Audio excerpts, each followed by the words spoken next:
Okay, let's start this again. Because the last time I did the 3-7 spread, it was not to my liking, and I figured since I'm talking about God again, I might as well do a voiceover. And you might hear the birds in the background. So anyway, this is the one that I worked on last night and not super happy about it. So we'll start again. First, I'll show you my supplies. This pouch is a collab between Rainbow Holic and Carol Capek. Or Carol Capek. Work that picture. Pens, scraps. I try not to throw anything away. Stamps. My uncle got this from a secondhand shop. Japan, used goods. We have a lot of those in the Philippines. Then this one is from Notebook Therapy. A sticker sheet from Fairy Rights, a local artist, The Art of Mar, illustrations, and then these are designed by Loy Design, I think. I can't remember. So pre-cut. No, I've cut them in advance and paste them here to make it easier.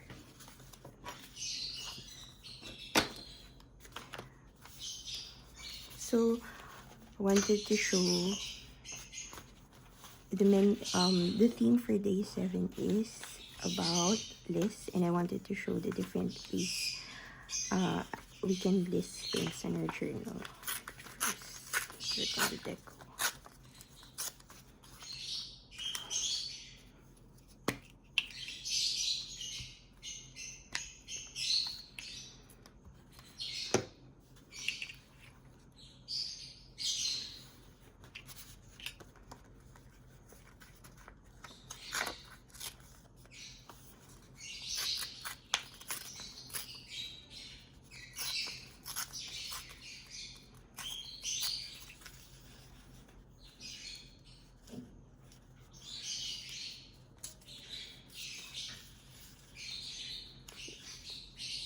Like the coat.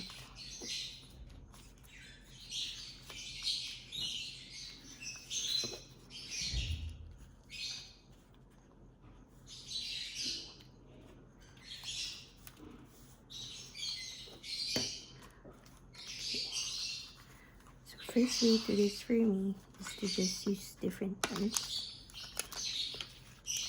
Not sure if you know. Oh, I'll just use that instead.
should have done this in advance.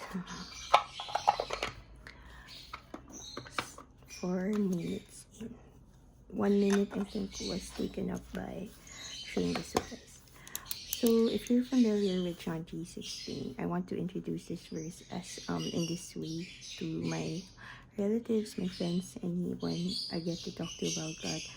First, I want you to think about someone you love, like your family member or your spouse or your boyfriend, whatever. So if you think about that person you love, are you willing to sacrifice that person to save me? Or even a stranger? But I'm sure the answer is no. I mean, even I can't imagine sacrificing the people I love. I can imagine sacrificing myself, but someone I love, that's hard. But that's exactly what Jesus did for us. That's exactly what God did for us. He loved us so much that He sent His only begotten Son. For God so loved the world that He gave His only begotten Son, that whoever believes in Him shall not perish but have eternal life. That's how much He loves us, and He continues to love us.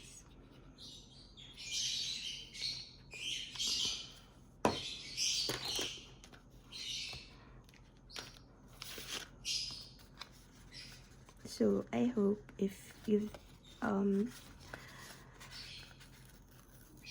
I just hope that you know your love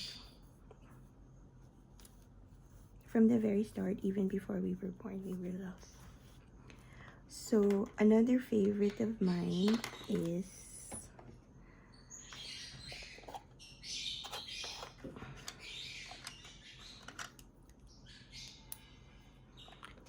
okay, for sure I'm going over time again, but it's okay.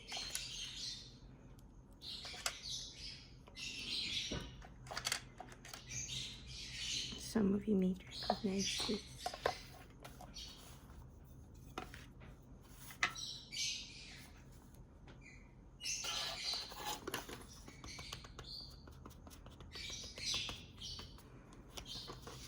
So it's Romans 8:28. And basically, wait, just put it back.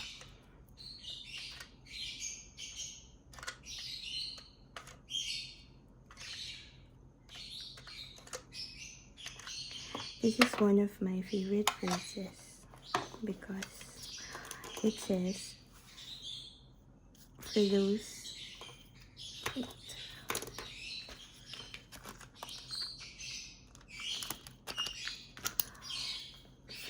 who love God, everything works together. All things work together for good, and for those who are called according to His purpose. Basically, even if something bad happens, for as long as you love God and you serve a purpose in His plans, and we always do, we all do it, everything will work out for good. These are what we call those blessings in disguise, and this has happened to me so many times. And even if there are things that I was the one who was wrong, and I prayed and sincerely and repented, and then I clung to this verse, and truly, God is amazing.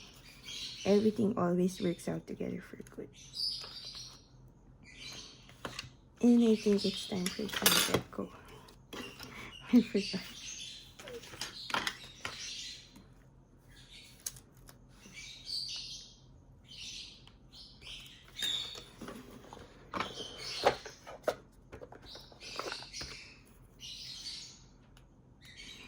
I actually don't like talking on my videos, but every time I make a video about God, it's like God's telling me to talk.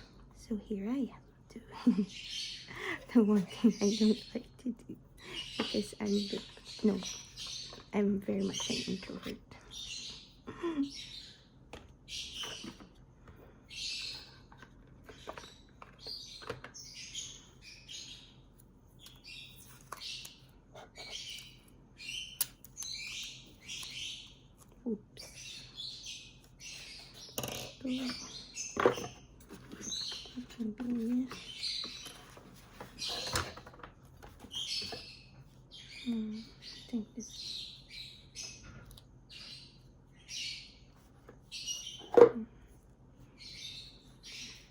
There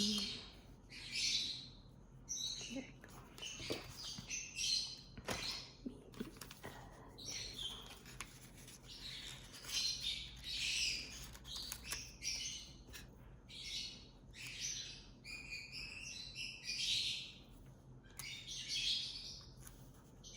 Too big.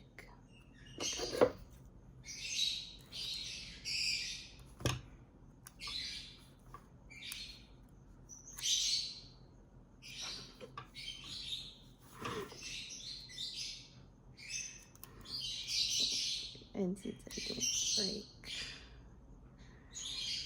there.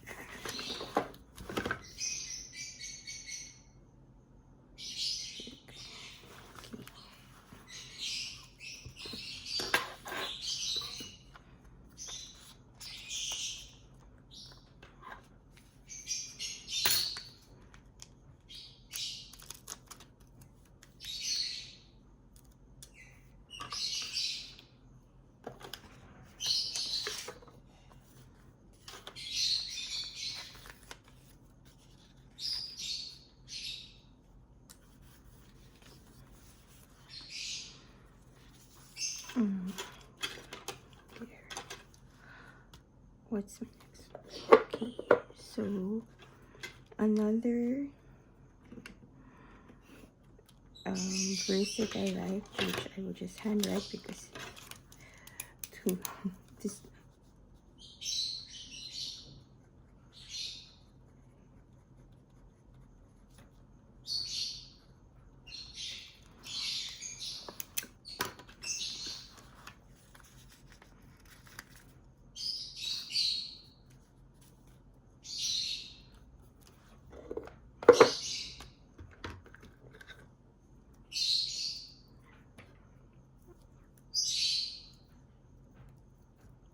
It's been a while since I used this.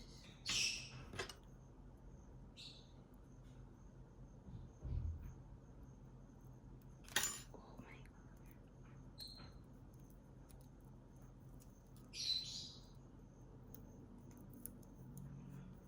Okay.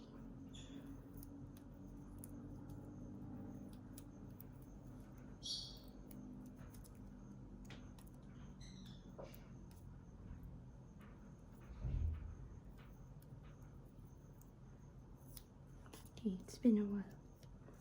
This is my first notebook therapy collection, so it's really been a while.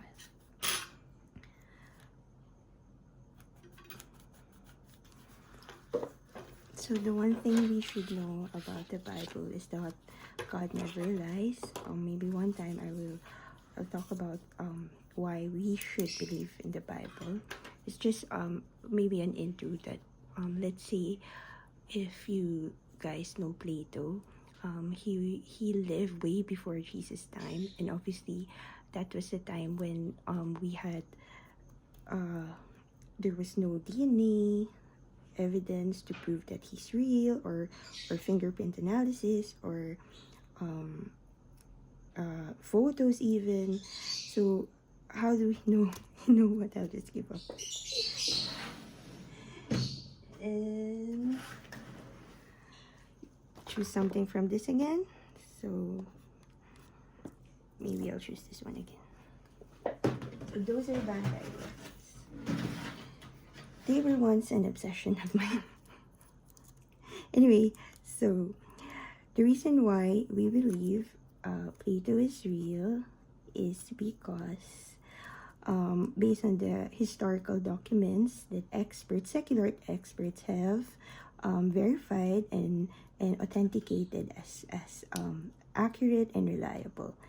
So I think there are 10 documents proving that we have experts have verified as real, as true, as believable, and that's why we think of we know that Plato really did exist, and what he did was written in all those documents. So with Plato, there were 10 documents. With Julius Caesar, the Roman general who's a lover of Cleopatra, we have 7 documents. And for the life of Jesus, which is written in the New Testament, we have 24,000 documents, and not all of those are written by Christians.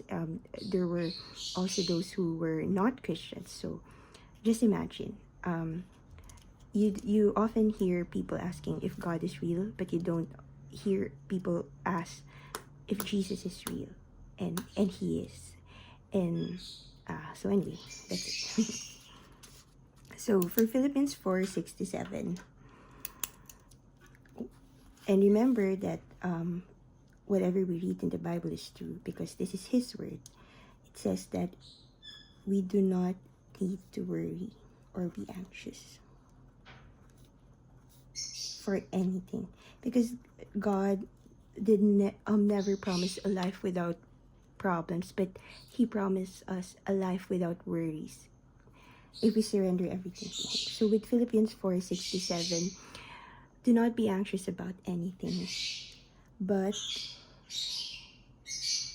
in prayer and supplication with thanksgiving, we just have let your requests be made known to God.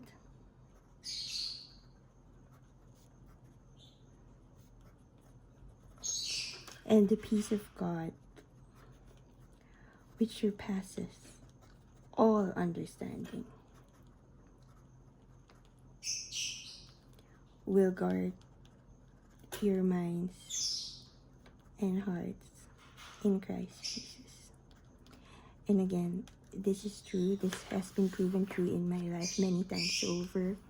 I used to be a worrywart. I used to stress eat all the time. But since I surrendered my life to Jesus, I do have my moments of worry and despair. But for whenever I pray, and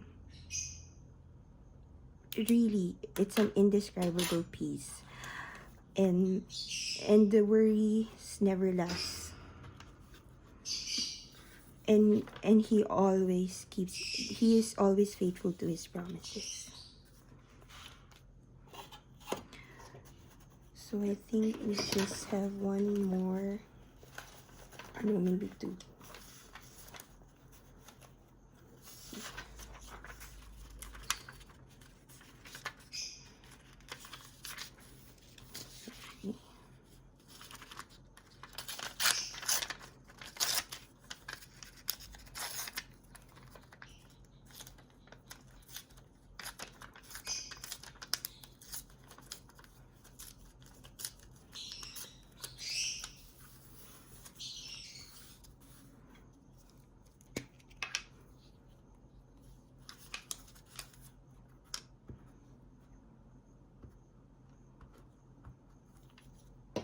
So these are the two last quotes that I would like to leave with you.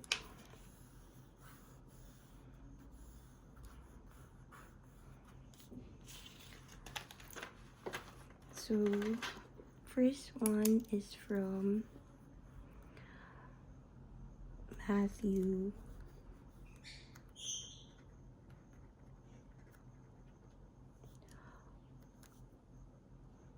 11:28.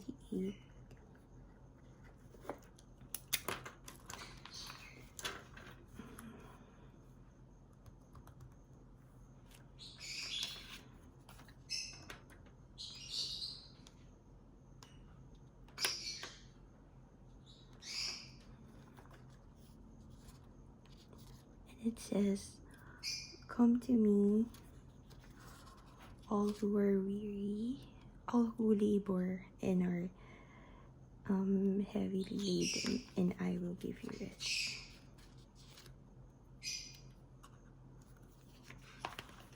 Okay, I think this one I can.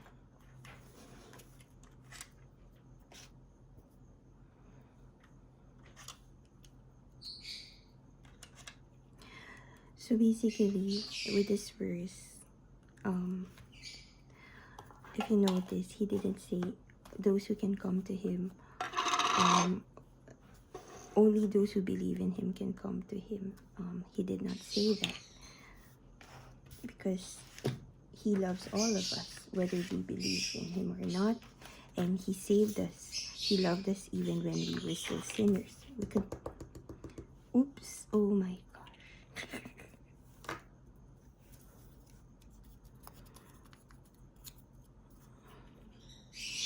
So that happens. Hence the scraps.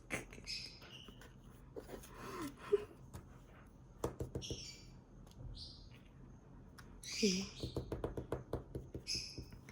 So anyway, if you recall the verse, he asks, anytime you feel too tired or anytime you feel you have a problem, you can go to him. And he doesn't have operating hours. He listens to us. He's with us. He's watching us 24/7, and he knows everything. He's omniscient.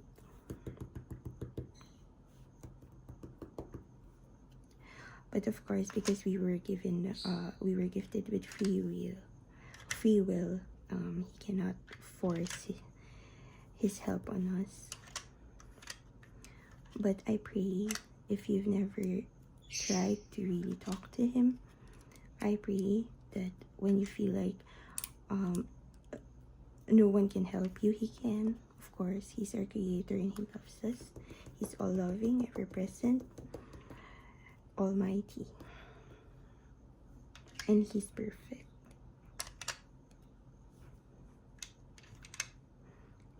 And the last that I want to fill you is, maybe I'll use this again. Maybe.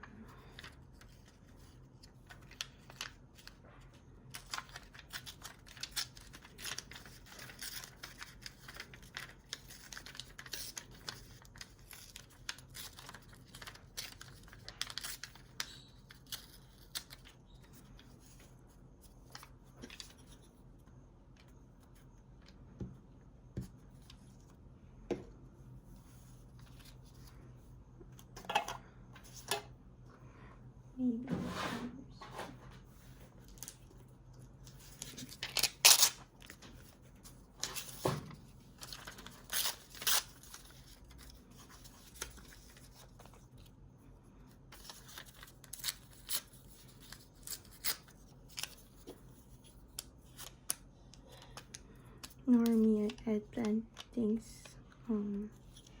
more, but since we're doing this real time, this is what it is. There we go.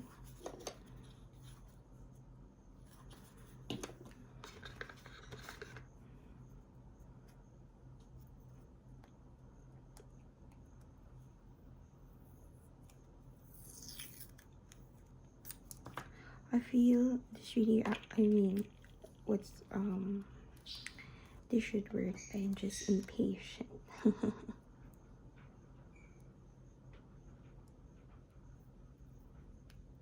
Let's see again. Okay.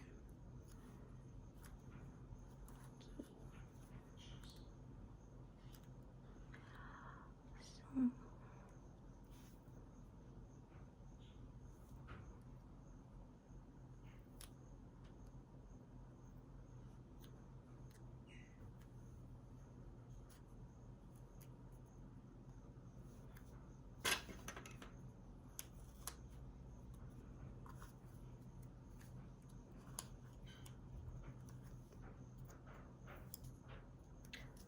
so this last one is from Jeremiah.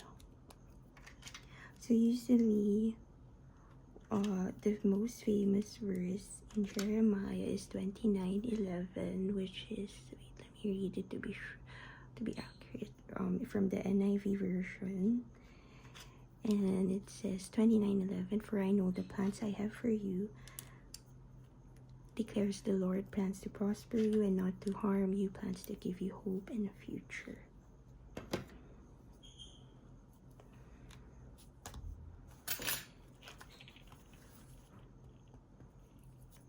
And of course that's true. So we know that God's plans for us are always good. It's meant to give us hope and a future. It's meant to make us prosper and never to do evil to us, never to harm us. But again, free will. And there are commands that He have given for our own good, and if we do not obey them, of course, His blessings.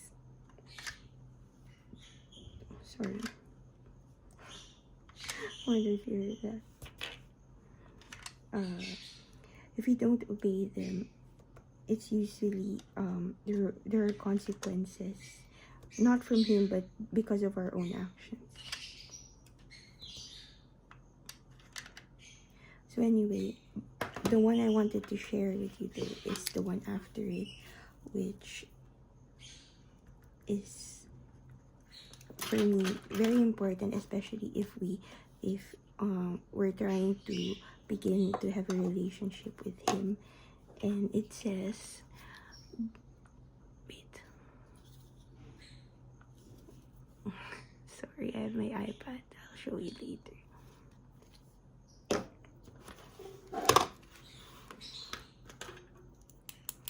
Then you will call upon me and come and pray, and I will hear you. You will seek me and find me when you seek me with all your heart. So God knows if you really want to talk to Him, if you're seeking Him with all your heart, He will talk to you. He knows when you're ready, when you really want to have a relationship with Him. And He's always been there. He's always been knocking on the doors of our heart. Honestly, for me personally, He's been knocking on the door of my heart for 40 years, but I was very stubborn and did not just lock the door to my heart, but also went to the enemy's house and had fun there for the longest time. So, and I don't want to go back to that time of my life again. 40 years was more than enough. So we're just putting the finishing touches.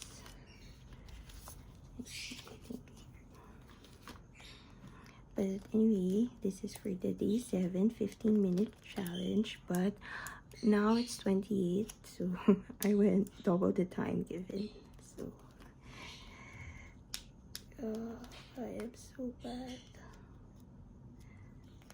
I forgot that this is really fragile, so you have to be careful.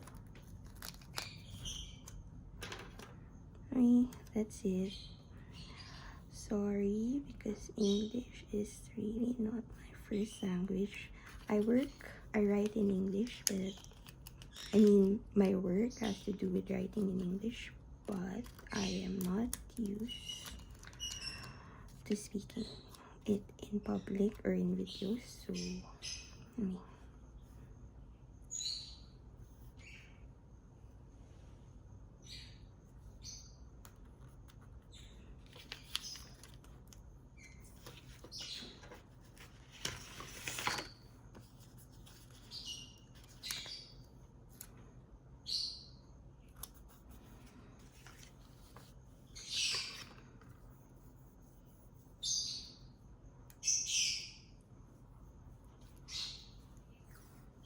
sorry if my notebook was off cam at certain times. I forgot to check because this is very, very, very easy.